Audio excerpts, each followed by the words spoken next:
Hello everyone. So finally अभी SSC ने एक नोटिफिकेशन रिलीज़ किया है जिसमें बताया है उन्होंने कि हमने फाइनली पहली बार, यूं कह लो एडुकेटी ने पहली बार कोई एग्ज़ाम पूरी तरीके से कंडक्ट किया है। इससे पहले जो 2 एग्ज़ाम्स हुए थे उनमें बहुत ज़्यादा प्रॉब्लम आई थी। सीजीएल में भी काफ़ी प्रॉब्लम आई है, बट थोड़ी बहुत प्रॉब्लम पहले से कम हुई है, लेकिन अभी भी बहुत ज़्यादा प्रॉब्लम है। उसके बारे में इन्होंने एक नोटिफिकेशन रिलीज़ किया है, तो मैं आपको नोटिफिकेशन के बारे में बताता हूँ क्या क्या है। सबसे पहले तो देखो, उन्होंने जो स्टार्ट किया है ना, उन्होंने ये बताया है कि जो टियर 1 का एग्ज़ाम है वो कंप्लीट हो चुका है। सिर्फ एक जगह पे जहां आज कैंसिल हुआ है, मुंबई का, जहां पे आई थिंक आग लग गई थी सेंटर में। उसके बाद approx 28 lakh candidate had applied in the examination और 13.5 लाख कैंडिडेट अपेयर हुए थे एग्जाम में, जो बेसिकली 255 सेंटर्स पे हुआ है, 126 सिटीज और 45 शिफ्ट में। कितने टोटल? 45 शिफ्ट्स है। इसके अलावा टोटल जो उन्होंने एक फीडबैक पोर्टल खोला था उसमें 18,920 लोगों ने शिकायतें की है, जिनको री एग्जामिन किया जा रहा है कि उनमें से किसका एग्जाम हो, बहुतों का उनमें से रीशेड्यूल किया गया है। ये were reschedule and given other opportunity to take the exam. Exam date change request for candidate were also accommodated, यानी इन्होंने ये माना है कि बहुत सारे बच्चों का इन्होंने एग्जाम डेट भी चेंज किया। हालांकि पता नहीं ऐसे बच्चे कहाँ रहते हैं, हमने तो नहीं देखा अभी तक। बाकी लैपटॉप पे भी इन्होंने इस बार पहली बार एग्जाम कंडक्ट किया था, जो सक्सेसफुली कंडक्ट हो चुका है। आधार फेस ऑथेंटिकेशन इस बार पहली बार इन्होंने, पहली बार तो नहीं है ये, पिछली बार भी शायद हुआ था, तो आधार फेस ऑथेंटिकेशन भी इन्होंने स्टार्ट किया। इसके अलावा लक्षद्वीप में पहली बार ऐसा हुआ है कि वहां पे सेंटर पड़ा है एसएससी का, इससे पहले कभी नहीं पड़ा था।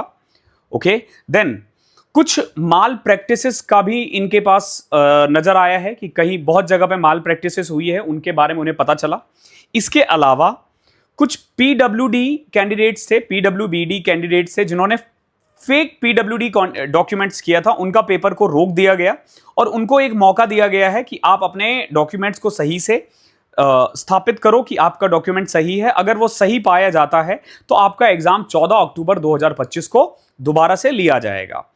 फिर इन्होंने यही बोला है कि जो भी आज 26 सितंबर को जो आग लगने के कारण एग्जाम कैंसिल हुआ है, वो 14 अक्टूबर 2025 को लिया जाएगा दोबारा से। देन जो challenge of question of selection है, इसका मतलब यही है कि जो आंसर की है ना, जो आंसर की है वो 15 अक्टूबर को जारी हो जाएगा। इसके अलावा दिल्ली पुलिस और एसआई सीपीओ 2025 का जो फॉर्म है वो चालू हो चुका है।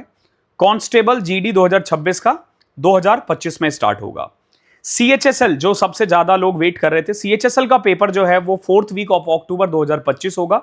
उसके बाद एसआई सीपीओ का पेपर होगा, देन जेई और एमटीएस का एग्जाम होगा, और स्पेसिफिक डेट जो है वो जल्दी से जल्दी आपको बता दिया जाएगा।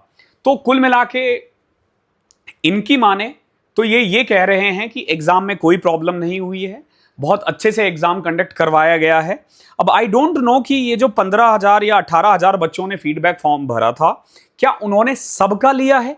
क्योंकि यहां पे अगर सबका लिया गया है तो हमारे कमेंट सेक्शन में जो बच्चे गाली दे रहे हैं एसएससी को, वो गलत तो नहीं हो सकते।